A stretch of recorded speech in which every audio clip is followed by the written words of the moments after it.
নমস্কার বন্ধুরা, জানা গেছেন সবাইকে স্বাগত। আশা করি সবাই ভালো আছেন। আজকে আরেকটা রেসিপি নিয়ে আসছি। আজকে তৈরি করব সাবুর পোলাও। আমরা এখানে সাবু নিয়েছি 100 গ্রামের মতো। সাবু ভিজে নিয়েছি, দেখুন একদম ভিজে গিয়েছে, মানে ভালোভাবে ধুয়ে নিয়েছি। আর আমাদের লাগছে এখানে চিনেবাদাম, আর এখানে ডিপে ফ্রিজে রেখেছিলাম গাজর, এভাবে কিউব করে কেটে নিয়েছি। আর এখানে নিয়েছি ক্যাপসিকাম, আপনার পছন্দ অনুযায়ী আপনি সবজি অ্যাড করতে পারেন। আর আমরা এখানে নিয়েছি আধা চা চামচ পরিমাণের মতো আদা, ঠিক এভাবে কিমা করে নিয়েছি। আর 2টি এলাচ, 1টি লবঙ্গ ও 2 টুকরো দারচিনি। খুব সহজেই রান্না করব। ঝর্ণা কিচেন মানে খুব সহজেই রান্না। আমরা এখন সাবুর পোলাওটা তৈরি করে নিব। আমরা এখানে 1 চামচ পরিমাণের মতো ঘি দিয়ে দিয়েছি।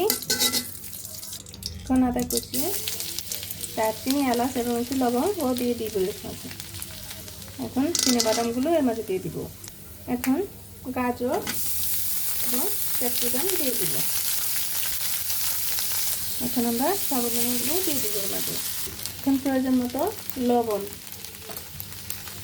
প্লিজ বন্ধুরা, এখনো যারা সাবস্ক্রাইব করেনি তারা একটু সাবস্ক্রাইব করে দেবেন এবং একটু লাইক করে দেবেন। আপনারা পাশে থাকুন, নতুন নতুন রেসিপি নিয়ে আপনাদের সামনে হাজির হব। আর চুলার আঁচটা খুবই লোতে রেখে রান্না করতে হবে। আমরা কালারের জন্য 1 চিমটে পরিমাণের মতো হলুদ গুঁড়ো দিয়ে দিব।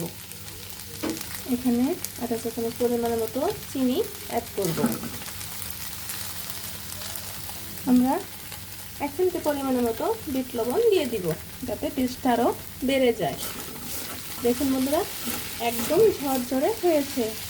একটা সাবুদানা একটার সাথে যুক্ত হয়নি। দেখতে কতটা সুন্দর হয়েছে। আমাদের সাবু পোলাও হয়ে গিয়েছে। এখন আমরা নামিয়ে নিব।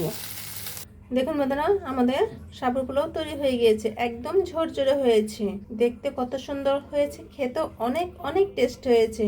আপনারা একাদশী দিনও এভাবে সবজি অথবা সাবুর পোলাও তৈরি করে নিতে পারেন এবং বিকালে নাস্তা হিসেবে এবং সকালে ব্রেকফাস্টও খেতে পারেন। মাত্র 2 থেকে 3 মিনিটের মধ্যে ঝটপট তৈরি হয়ে যায়। ভিডিওটি দেখার জন্য ধন্যবাদ। Thank you.